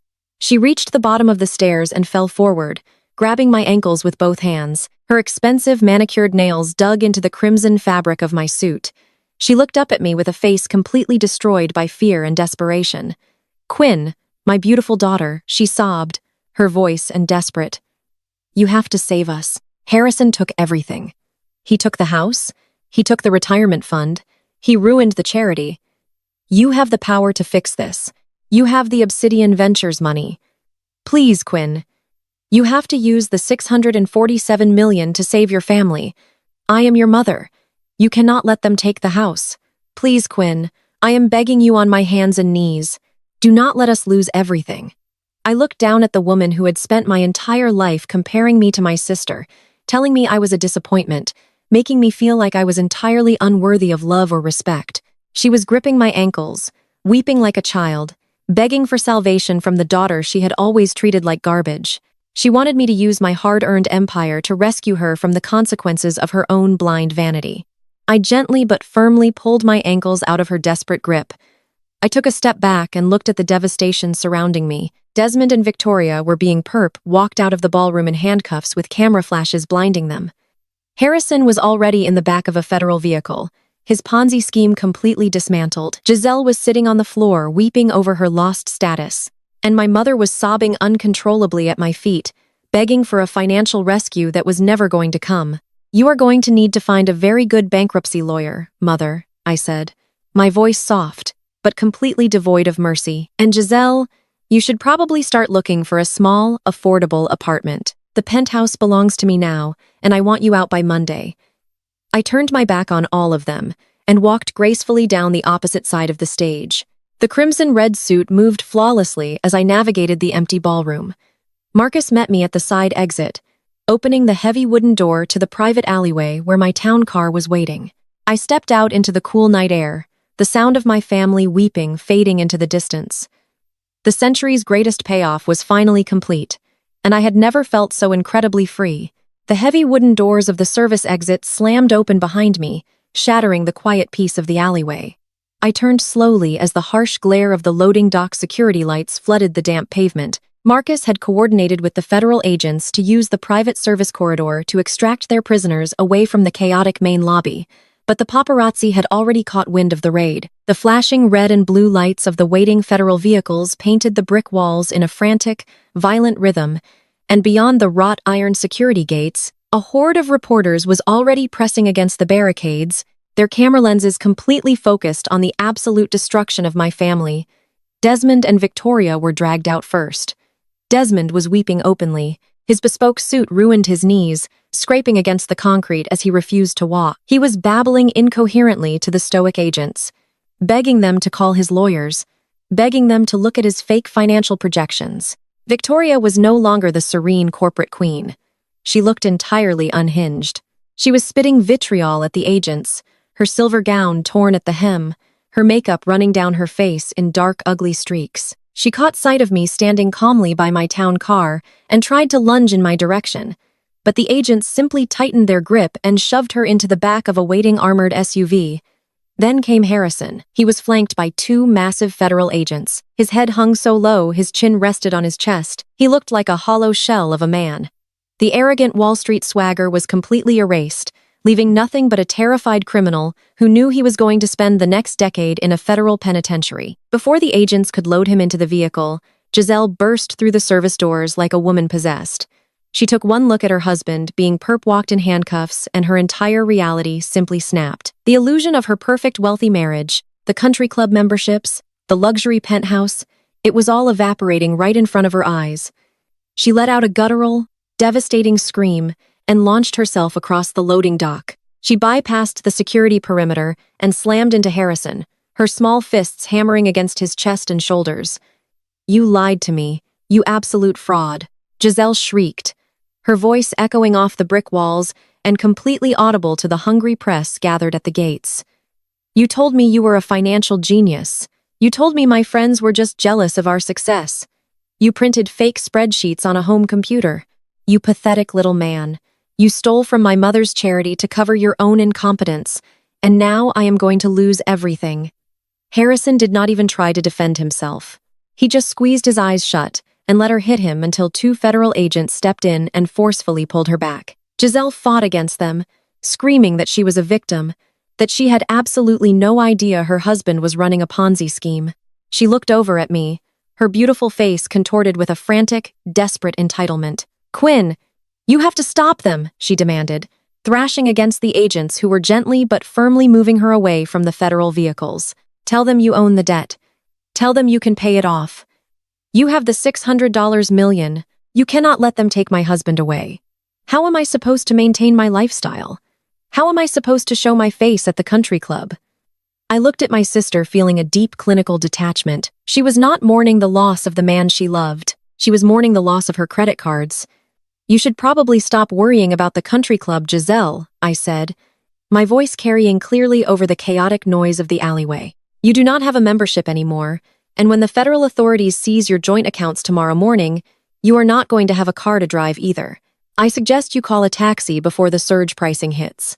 Giselle just stared at me, her mouth opening and closing in absolute horror as the agents finally pushed Harrison into the back of the cruiser and slammed the heavy door shut. But the true climax of the evening had not yet arrived. My mother stumbled out of the service doors, leaning heavily against the brick wall for support. Karen looked as though she had aged 20 years in the span of 30 minutes. The majestic matriarch of the Oak Bluffs elite was entirely gone. Her elegant wrap dragged through a puddle on the concrete, and her expensive heels clicked erratically as she forced herself to walk toward my car. She saw the federal vehicles pulling away, carrying the men who had promised her generational wealth and absolute social dominance. She saw the flashing cameras of the paparazzi, capturing the absolute downfall of the Addams family legacy. She reached me just as Jonathan stepped out of the back of my town car holding a thick leather briefcase. Karen did not even notice him. She collapsed against the side of my car, her perfectly manicured hands sliding down the sleek black paint until she was practically on her knees. She looked up at me, her eyes wide and bloodshot, pleading with a desperation that was almost physically painful to witness. "Quinn," she gasped, her breath coming in ragged, panicked bursts. "The endowment, the charity fund, it is all gone. Harrison leveraged everything. My friends trusted me with their money. The entire community trusted me. I am ruined. They will take the estate. They will take everything I have ever built. You are the only one who can fix this. You own his debt now. You have the power to erase it. Please, Quinn, for the love of this family, for the legacy I sacrificed my entire life to build. You have to save us." She reached out and tried to grab my hands, but I smoothly stepped back, denying her the comfort of my touch. I looked down at the woman who had spent my entire existence making me feel small, invisible, and completely inadequate. I thought about the endless dinners where she had praised Desmond and Victoria, I thought about the way she had dismissed my career as an administrative assistant and mocked my lack of ambition. "You want me to save the family legacy?" I asked, my voice dropping to a dangerously quiet register that forced her to stop sobbing and listen. "What legacy exactly, Mother?" "The legacy of pretending to be wealthy while living on stolen money. The legacy of selling your own daughter to a narcissistic fraud just so you could brag about his fake initial public offering to your friends." Karen shook her head violently, tears streaming down her ruined makeup. "No, Quinn, that is not true. I wanted what was best for all of us. I wanted us to be respected. I wanted us to be at the top." I knelt down so I was exactly at her eye level.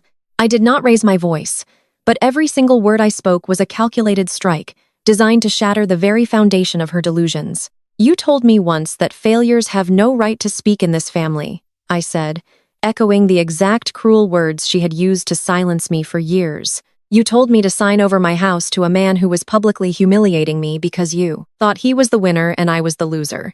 You looked the other way while Harrison ran a Ponzi scheme because he bought you expensive gifts and made you feel powerful. I did not destroy this family, Mother. Your greed did.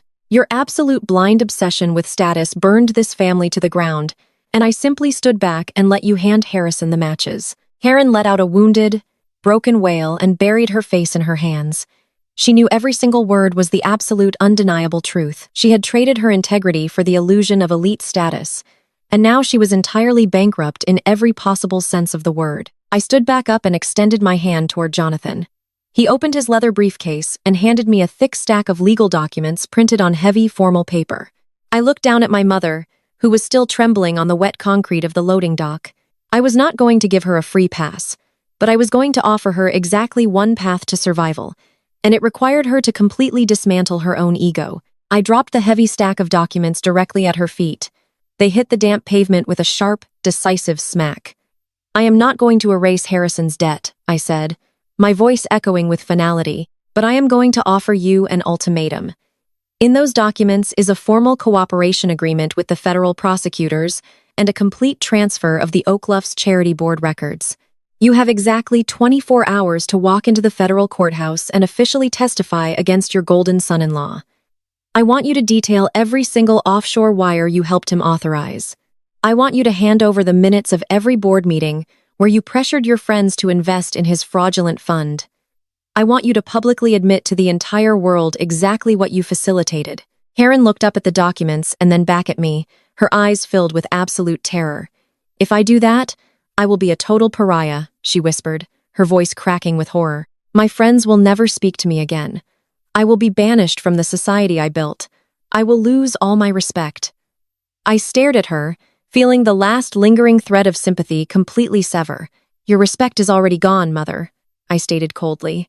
"The only thing you have left to lose is your freedom. If you sign those papers and cooperate fully with the federal investigation, I will use my holding company to anonymously cover the specific losses of the charity fund so your friends do not lose their retirement money. But you will step down in absolute disgrace." "And if I do not?" she asked, her hands shaking as she hovered over the documents. I smiled a completely ruthless and terrifying smile. "If you do not sign them, then tomorrow morning Obsidian Ventures will officially foreclose on your suburban estate. I will seize the cars, the bank accounts, and every single piece of jewelry you bought with Harrison's dirty money. You will drown in millions of dollars of toxic debt completely on your own, and you will likely end up in a federal cell right next to him." I did not wait for her to make her decision. I knew exactly what she would do. Karen was a survivor above all else, and she would throw Harrison under the bus the exact second she realized it was her only way to stay out of prison. I turned away from the sobbing wreckage of my family and slid into the plush leather interior of the Raid town car. Jonathan closed the door behind me, sealing out the noise of the sirens, the crying and the frantic shouts of the paparazzi. The engine purred to life, and the car smoothly pulled out of the alleyway, merging into the bright, chaotic traffic of the city. I leaned back into the soft leather and watched the flashing lights of the Ritz-Carlton fade into the distance behind me. The empire they had tried to build on my back was completely destroyed, and I was the one holding all the ashes. The war was officially over. I poured myself a glass of sparkling water from the car's console and took a long, quiet sip, finally enjoying the absolute silence of my victory. 7 months passed since that night at the Ritz-Carlton. The absolute silence of my victory in the back of the town car eventually gave way to the cold, mechanical reality of the legal system. I sat at a heavy mahogany table in the Federal Family Courthouse of downtown Atlanta. The room was lined with dark wood paneling and smelled of floor wax and stale coffee. I wore a tailored charcoal suit, projecting the image of a calm, rational, professional. Desmond sat at the table opposite mine, and he looked like a completely different person. The bespoke suits and arrogant billionaire posture were completely gone. He was wearing an ill-fitting gray jacket that hung loosely on his shrinking frame. His hair was thinning, and his face was pale and slick with nervous sweat. He had burned through his expensive defense attorneys months ago. He was now represented by a desperate, sleazy lawyer working on a contingency fee, hoping to extract a miracle from the wreckage of Desmond's life. The divorce proceedings were reaching their final hour, and Desmond's lawyer decided to throw a desperate Hail Mary. He stood up, adjusting his cheap tie, and addressed the judge. He claimed that because Obsidian Ventures was established during our marriage, Desmond was legally entitled to exactly 50% of my holding company. He argued that Desmond had been a supportive husband who provided the stable environment necessary for my financial success. He actually had the sheer audacity to claim that my $74 million empire was built on the foundation of Desmond's hard work. Desmond sat beside him, nodding frantically, his eyes darting toward the judge with a pathetic, desperate hope. He thought he could steal half of my kingdom to pay for his mounting criminal defense fees. I did not flinch or react to the absurd claim. I simply looked at my lead attorney, Evelyn. Evelyn was a ruthless legal predator who operated with terrifying efficiency. She stood up slowly, smoothing the front of her blazer. She did not raise her voice or engage in theatrical arguments. She simply picked up a thick blue folder and approached the judge's bench. She announced that she was submitting Exhibit A into the formal record. It was the ironclad prenuptial agreement that Desmond himself had aggressively forced me to sign 6 years ago. Desmond had hired a team of expensive lawyers to draft that document because he wanted to ensure I could never touch a single penny of his imaginary apex tech wealth. He had demanded a specific clause stating that any business venture created independently by either spouse would remain their sole and separate property. Desmond had been so blinded by his own greed that he had legally locked himself out of my empire long before it even existed. Desmond's jaw dropped open as he realized what his own legal document meant. He slumped back in his chair, the desperate hope completely draining from his eyes.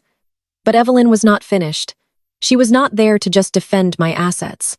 She was there to absolutely annihilate him. She opened a second massive folder and began laying out the indisputable banking records we had compiled. She presented undeniable mathematical proof that Desmond had drained our joint marital accounts to fund his corporate embezzlement and his affair. She showed the judge the exact wire transfers Desmond used to purchase Victoria's 5-carat diamond ring. She produced the receipts for the luxury hotel suites and the expensive vacations they took while I was working. She proved that he had stolen hundreds of thousands of dollars of marital funds to prop up his fake initial public offering. Desmond stood up from his chair, his face turning a dark, violent shade of red. He started shouting at the judge, claiming the bank records were fabricated and that I had set him up to ruin his life. He screamed that I was a vindictive liar. The judge demanded order, threatening to hold Desmond in contempt of court, but the true final blow was just arriving. The heavy wooden doors at the back of the courtroom swung open. 2 armed federal marshals walked into the room, escorting Victoria Vance. She was no longer wearing her ridiculous silver designer gowns or flashing her stolen diamonds. She was wearing a standard-issue bright orange prison jumpsuit. Her blonde hair was flat and unwashed, and she looked exhausted and completely broken. She had been brought from the federal detention center as a subpoenaed witness regarding the dissipation of our marital assets. Desmond looked at her with a sudden pathetic glimmer of relief. He actually thought she was going to defend him. He thought they were still a team united against me. But Victoria walked straight to the witness stand without even making eye contact with him. She sat down and swore to tell the truth. Evelyn approached the stand and asked Victoria to clarify the source of the funds used to sustain her lifestyle over the past year. Victoria leaned into the microphone and completely turned on Desmond. She had accepted a plea deal with federal prosecutors to get a lighter sentence in her upcoming federal trial, and part of that deal required absolute cooperation. She told the judge exactly how Desmond orchestrated the entire corporate fraud. She confirmed that he stole money from my personal savings to buy her affection because his own accounts were overdrawn. She told the court that Desmond used to laugh about draining my bank accounts because he genuinely believed I was too uneducated and socially incompetent to ever notice the missing money. She threw him under the bus with a cold, clinical precision that left the entire courtroom in absolute silence. Desmond collapsed back into his chair as if he had been physically shot. He put his head down on the mahogany table and began to sob loudly. It was a pathetic, ugly, wet sound that echoed through the quiet room. He cried for his lost wealth, his lost status, and the absolute humiliation of being destroyed by the two women he thought he could control. The judge looked down from the bench with an expression of pure, absolute disgust. He did not need to deliberate or review the evidence any further. He stated clearly for the record that Desmond's actions constituted severe financial abuse, egregious marital fraud, and a complete violation of trust. He denied Desmond's claim to Obsidian Ventures completely. The judge picked up his wooden gavel and banged it down with a sharp crack that signaled the absolute end of Desmond's life. He awarded me 100% of all remaining marital assets. He then stripped Desmond of everything and slapped him with massive civil damages for the stolen funds and the emotional distress he had inflicted. The ruling ensured that if Desmond ever managed to make a single penny for the rest of his miserable life, it would be immediately seized and transferred directly to my accounts. The court was dismissed. I stood up, buttoned my charcoal blazer, and walked out of the courtroom without looking back. I stepped through the heavy glass doors of the courthouse and out into the warm, bright Atlanta afternoon. The air felt clean and entirely full of promise. A few minutes later, I watched from the top of the marble steps as Desmond was escorted out of the building by the bailiffs.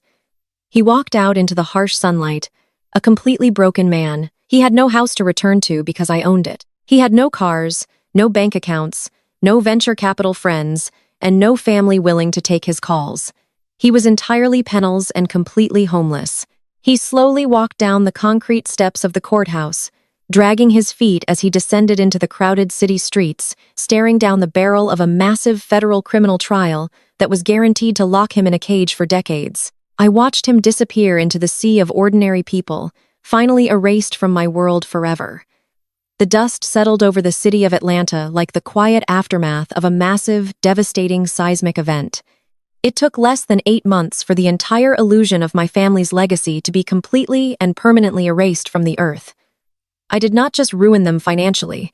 I dismantled the very psychological foundation they had used to torture me my entire life. Harrison was swiftly sentenced to 12 years in a federal penitentiary for wire fraud, money laundering, and operating a massive Ponzi scheme. His arrogant Wall Street smirk was permanently replaced by the bleak, terrifying reality of a cinder block cell and a strict daily routine dictated by armed guards. He tried to reach out to me once through his public defender, asking for a leniency statement, but my legal team ensured the letter was returned to sender without ever crossing my desk. Giselle did not fare much better than the man she had so proudly paraded around the country club. The woman who used to mock my lack of designer clothes and brag about her elite social status was now working the cosmetics counter at a mid-tier department store just to afford her basic groceries. All of her joint accounts with Harrison had been immediately frozen and seized by the federal government, leaving her with absolutely nothing but the few suitcases of clothes she managed to pack before I evicted her from the penthouse. I visited that specific mall once on a quiet Tuesday afternoon just to observe her from a distance. I stood near a display of luxury handbags and watched my sister spray cheap perfume samples onto the wrists of passing tourists. She was wearing a rigid, uncomfortable polyester uniform and forcing a painfully fake smile that did not reach her exhausted, hollow eyes. Her hands were visibly shaking as she tried to convince a customer to buy a discounted lotion set. The absolute defeat in her posture was a masterpiece of poetic justice. She had spent her entire life stepping on my neck to reach the top, and now she was suffocating at the very bottom, terrified that her old society friends might walk past the counter and see exactly what she had become.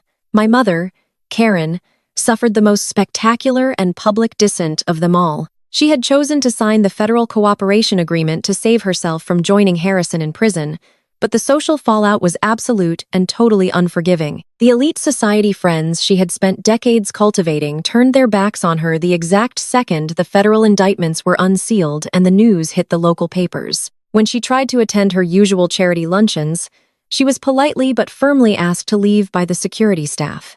Her sprawling suburban estate, the physical monument to her massive ego and lifelong vanity, had been legally foreclosed on by Obsidian Ventures. I sold it to a commercial real estate developer who immediately bulldozed the entire property to the ground to build a dense luxury condominium complex. Karen was now living in a cramped, dark one-bedroom apartment on the grimy outskirts of the city. She spent her days sitting in a worn armchair, listening to the loud arguments of her neighbors through paper-thin walls surrounded by cardboard boxes containing the few cheap possessions she was allowed to keep. She tried to call me a dozen times a week, leaving long, weeping voicemails begging for forgiveness. She apologized for calling me a failure.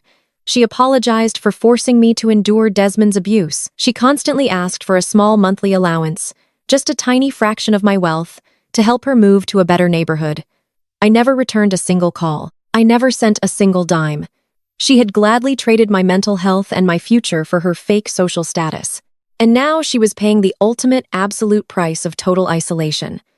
She was left alone with nothing but the haunting memory of the empire she had helped destroy. While my family crumbled into absolute obscurity, my own empire was expanding with a terrifying, undeniable speed. I did not just liquidate Apex Tech after taking over the controlling shares. I stripped the entire corporation down to its very foundation, firing every single corrupt executive, arrogant tech bro, and useless board member Desmond had hired to prop up his massive delusions. The corporate headquarters was completely purged of the toxic frat house culture that Desmond and Victoria had carefully cultivated. I took the ashes of their fake empire, and I rebuilt it into something entirely real and completely undeniable. I personally restructured the entire executive board and the upper management teams. I did not hire based on elite country club connections or fake venture capital pedigrees. I appointed highly qualified, incredibly brilliant, and deeply deserving Black women to every single major leadership role in the company. Women who had been constantly overlooked in the industry. Women who had been told they were not the right fit. Women who had been forced to train the arrogant, mediocre men who were promoted above them. I gave them the absolute power, the massive capital, and the creative freedom to actually change the tech landscape. We completely discarded Desmond's vaporware and focused on developing actual sustainable software solutions. Within 6 months, Apex Tech was completely rebranded as Apex Innovations, and it was operating with absolute crushing efficiency. We were no longer a fake startup built on stolen money and media spin. We were a massive, legitimate tech titan, quietly acquiring competitors and dominating the market sector with terrifying precision. My base of operations was no longer a quiet home office with multiple monitors hidden away in the suburbs. It was the entire top floor of a gleaming glass skyscraper in the absolute center of Manhattan. I stood by the massive floor-to-ceiling windows of my corner office, looking out over the sprawling electric grid of the city. The sun was slowly sinking below the horizon, casting a brilliant deep crimson glow across the skyline that perfectly matched the color of the suit I had worn to completely destroy Desmond. The office was vast and quiet, the only sound being the soft humming of the city traffic far below me. The interior was decorated in sleek dark tones and polished obsidian surfaces, a physical manifestation of my absolute control. I held a heavy crystal glass of incredibly rare vintage red wine, taking a slow, deliberate sip as I looked down at the empire I had built entirely on my own terms. My phone buzzed softly on the polished surface of my massive mahogany desk. I walked over and picked it up, staring down at the glowing screen. It was an incoming text message from an unsaved number, but I recognized the frantic, pathetic tone immediately. It was Desmond. He was currently awaiting his federal criminal trial, living in a cheap weekly motel, and completely drowning in the massive civil damages the family court judge had awarded me. He was facing decades in prison, and his entire legal defense had completely collapsed when Victoria officially testified against him. The text was a long, rambling paragraph of pure, unadulterated desperation. He begged me to remember the early years of our relationship before the money and the greed ruined everything. He pleaded for a tiny personal loan, just enough to help him hire a decent lawyer because his public defender was completely ignoring his calls. He told me he was starving, that he was terrified of going to prison, and that he knew I still had a good heart buried somewhere under all my anger. He actually thought he could still manipulate my empathy. He truly believed that the quiet, supportive wife he had emotionally tortured for 6 years was still alive somewhere inside of me, waiting to rescue him from the consequences of his own monstrous ego. He promised he would pay me back every single cent if I just gave him one more chance to prove he could be a good man. I looked at the pathetic, desperate message glowing on the screen, and I felt absolutely nothing but a cold, refreshing wave of total, absolute peace. I did not feel the need to respond to mock him, or to tell him exactly how much I was enjoying his complete destruction. I did not need to remind him that he had spit on my loyalty and tried to leave me with absolutely nothing. True absolute power does not need to explain itself to a dying parasite. I simply tapped the screen, selecting the option to delete the message completely and permanently block the number. I tossed the phone back onto the smooth mahogany desk and picked up my crystal glass of wine, turning my attention back to the glowing, beautiful city skyline. I was no longer the scapegoat daughter forced to swallow insults to keep the peace. I was no longer the invisible administrative assistant working in the shadows. I was no longer the discarded wife deemed socially unfit for a world of fake elites. I was the absolute, undisputed architect of my own destiny. I had walked straight through the burning fire of their betrayal, and I had not just survived it. I had bought the entire inferno and used it to forge a permanent, unbreakable kingdom. The night was quiet. My empire was entirely secure, and for the first time in my entire life, absolute freedom was finally mine. The story of Quinn teaches us a powerful truth. True strength does not need to shout. It operates in calculated silence. When faced with toxic family dynamics and profound betrayal, the ultimate revenge is never a screaming match. It is building your own undeniable success. Blood does not automatically guarantee loyalty, and you are under no obligation to sacrifice your well-being to protect those who continually tear you down. Genuine independence requires walking away from the false narratives others project onto you to claim your own worth. Ultimately, profound healing begins the moment you stop seeking validation from those committed to misunderstanding you and instead invest that energy into forging your own unbreakable empire. If you have ever had to boldly cut toxic ties to protect your peace, hit that like button, subscribe for more stories of triumphant comebacks, and let me know in the comments how you built your own empire.